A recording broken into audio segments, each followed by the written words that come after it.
When Dune Awakening first announced it would be a combined PvE and PvP world, my first thought was, oh great, another MMO I will not get to play. As a PvE and solo player mostly, it's a rough world out there in MMOs. But as time went on, Funcom continued to talk about their emphasis on making it PvE friendly. No base raids, that sounded appealing. A single dedicated PvP zone also sounded appealing. I love science fiction, and I was desperately seeking a new MMO to get lost in. So, with cautious optimism, I continued to follow the game to see if it could potentially provide a good PvE solo experience.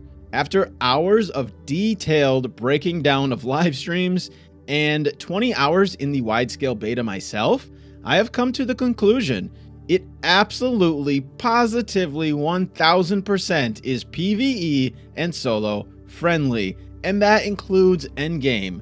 In this video, I am going to discuss all of that and explain why that is the case and why I feel so strongly about my conclusion. Here are 10 spoiler-free reasons Dune Awakening is great for PvE and solo players. And if you want to make sure that spice keeps flowing, hit that like button and subscribe for lots more Dune content. Let's get right into the endgame. This is the Landsraad. The Landsraad is one of the more unique things I've seen in this type of game, and it's got me hyped, even as a solo PvEer. I think a lot of people either overlooked this or probably just didn't obsessively analyze the live streams like I did. So I want to break this down because there's some juicy info in here about how the endgame will actually work. It works like this. You as a guild, and yes, you can be a guild of one, joins a house, Harkonnen or Atreides. There is a third house, but it will come out post-launch, and they have said nothing else about it. Every week, a bingo-esque board of tasks given by various houses of the world will be available for everyone to complete. The first faction to deliver the goal amount or complete the objective will win the task and claim it. The board can be won by getting 5 in a row, or having the most tasks won at the end of the week. The winning faction gets to vote on 3 decrees that affect the entire world. The guilds within the winning faction who have contributed the most towards the house goals will have the most voting power or influence on what those decrees are. Those are the basics. Now let's break this down deeper so you understand why this system is actually really PvE and solo friendly.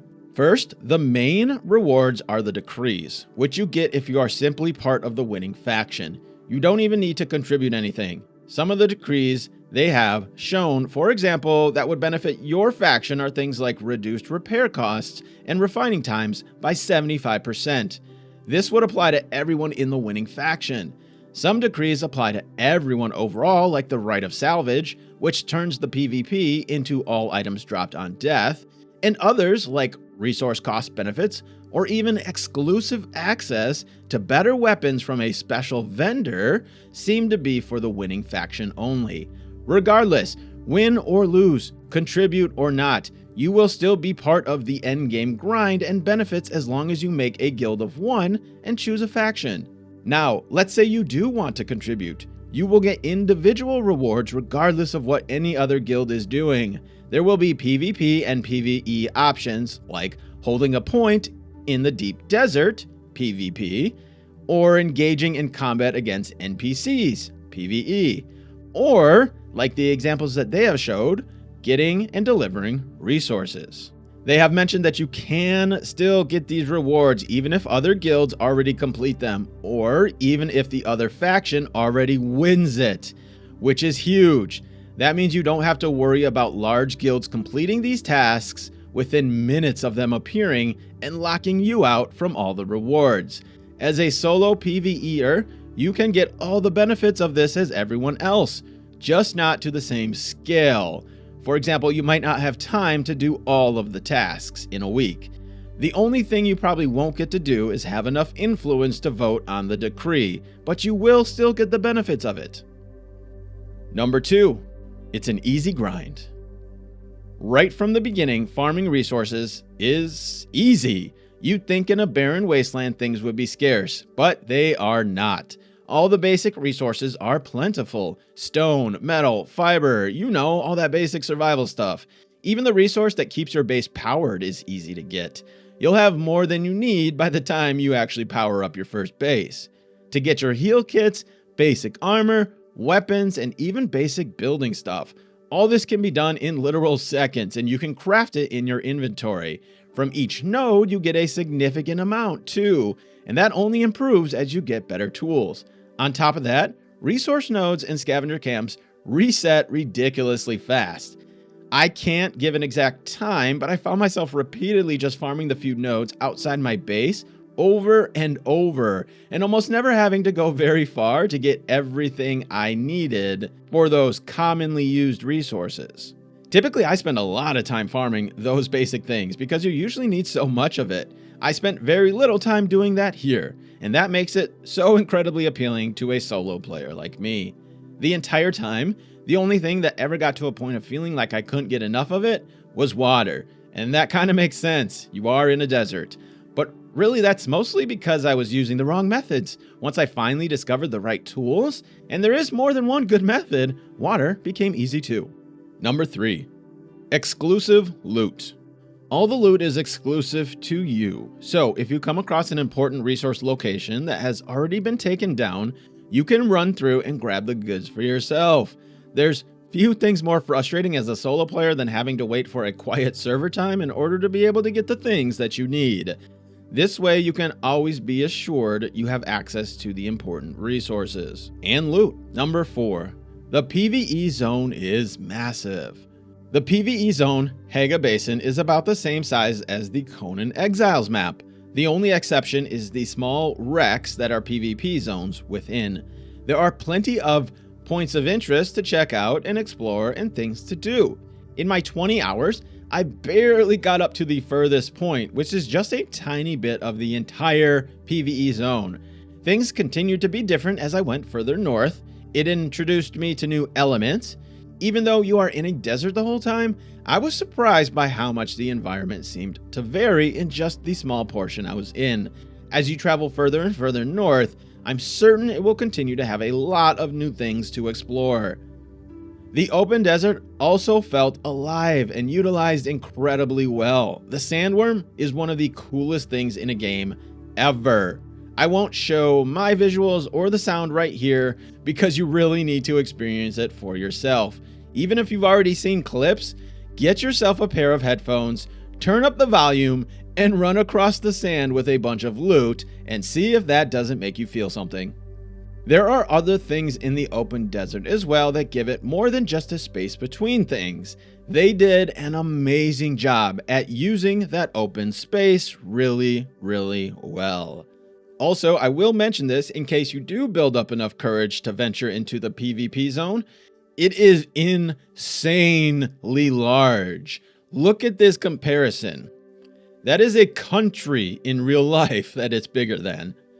Chances of seeing other players, if you don't want to, are probably pretty slim, especially because you'll have an ornithopter. Which brings me to number 5, vehicles.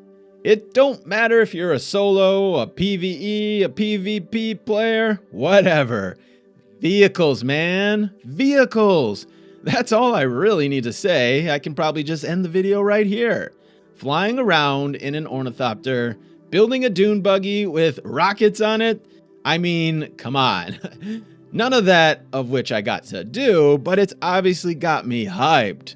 I did, however, get to experience the sand bike, and that alone was enough to make me incredibly excited about other vehicles, because it's not just using them for traversal, which is fun enough, but the combat, the utility, and the game mechanic of managing your parts is all added gameplay for the solo PvE player that is amazing.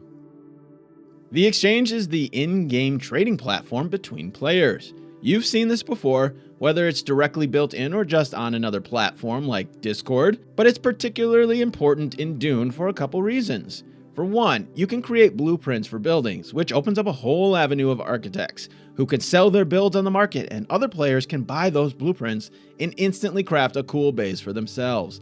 They have mentioned putting measures in place for people stealing other people's designs as well. And it's not just beneficial to builders. Maybe you like to farm resources. Maybe you like building the top tier vehicles. Maybe you like hoarding the best blueprints because they do have limited uses. Whatever you have and spend your time doing, you can sell your goods directly in the game, safely, without worrying about trolls or someone trying to scam you. Number 7, base safety in the building. Your base is a safe house. There's not going to be any raids on your base. You aren't going to log in one day and find all your stuff gone and hard work destroyed. It is perfectly safe, except from the environment. The mechanic they use for base decay is your base generator. It does power things in your base, but it is also how you prevent it from decaying while you are logged off. When filled to the max, it lasts about a month in real life. Plenty of time for a solo player to go on vacation or take some time off. It's fairly generous in my opinion. As I mentioned, filling it up is actually pretty easy too. It doesn't take much grind to do at all. If you wanted to extend another month after you've been gone for a whole month, you would simply have to log in, spend probably 5 to 10 minutes of farming if you know where to look, and you'd have enough resources to prevent a whole nother month of decay. To expand on that, base building itself, it's phenomenal. It is a great system that allows you to build out your entire base first without having any of the resources. You can simply fill it in at your own pace. It gives us solo players an opportunity to actually build big and cool bases. The resource grind to do so oftentimes can be too much, but this method combined with easy resource gathering makes it an exciting game to be a solo base builder. Number 8, combat. This one's pretty divisive. Everywhere I look, people are split, but the combat is good for a survival MMO. Here's why. It's a survival MMO. This is not a first-person shooter. This is not an action RPG. Its primary mechanic is survival, and it does that really well. I'm not here to try and convince you to like the combat, though. I just want to talk about why this specific combat is relevant to being a PvE solo player. This one's really more about the PvE. As a PvE player, we still want good combat. It gives you something else to do. It's no different than playing a single-player story-driven game. No matter how into the story you are likely still going to desire good combat. So, when a survival MMO has boring combat, it takes away from one of the things you get to do. With Dune, since a lot of resource farming is dependent on combat, it's important to make it fun. And fun, while it is subjective, let's look at the objective nature of why this combat is good. It's complex and dynamic. It's not just grab a gun and fire away. And no spoilers here. You'll already know this though if you know the Dune universe. They incorporate Dune universe elements to add dynamic combat. For example, you'll think twice before using a gun in certain situations. Additionally, there are all kinds of skills to learn that influence movement and abilities. There are a variety of ways to build your character to a playstyle that you like. I, for example, love movement, and I discovered something epic that if you watch my spoiler area, you will see, but I could throw out everything else out the window. This thing that I discovered combined with solid gunplay made me want to combat all day long because it was so much fun. But getting back to a more objective viewpoint, a PvP player might look at the combat and say, it's not good enough compared to these other PvP games I'm playing. This build is OP, it's not fair, the meta sucks, ... But a PvEer is going to look at it and say, you mean I can learn this skill, and this skill, and this skill, and I can become OP and run through every enemy? Yes, please and thank you. And speaking of skills, number 9, Skilltree. What's nice about the skills in this game pertaining to solo PvEers is that you can unlock all the skills without respecking. You can respec, but you don't need to. This enables you to just make your one character and not have to have multiple characters or have to start over every time you want to try something new. If you need a certain skill for a certain task, you don't need to rely on a guild member who might specialize in something else that you don't have. You can just unlock everything and have a multi-use character. It's great for solos and PvEers who occasionally want to dip their toes into the PvP pool. Number 10, content roadmap. Funcom has announced their plans for the future, and it sounds promising. It's a thing to consider that they are an established company. I know how most of us feel about corporations these days, but the fact that it's such a big IP means there will be a lot of investment in this game's future. They have announced free updates already, as well as traditional, optional DLC. We already know they will make bug fixes and changes to the game. That was the point of all the betas they had. They are also clearly aware of people's concerns about PvE and the balance between that and PvP. The fact is, this game is incredibly important to them. It has to do well, and they will dump a ton of resources into trying to make it work. Whether or not it does in the end doesn't really matter. What matters is that they will try. They will listen to your feedback, they will make changes and add content. They will improve if you ask them to, as much as they can, because it is that big of a game for them as a company. As a solo player, you will have endless content to do with the scale and future additions. As a PvE player, you will have options and ways not to PvP at all if you don't want to. Only time will tell ultimately, but if you're concerned about not getting your money's worth, even at its current state, there is nearly 100 hours of solo PvE content in the game. Thank you all so much for your time. I really appreciate you watching. I hope you got something out of it. And if you did, maybe consider dropping a like. It really helps the channel. And for a ton more Dune content, be sure to subscribe because the spice must flow.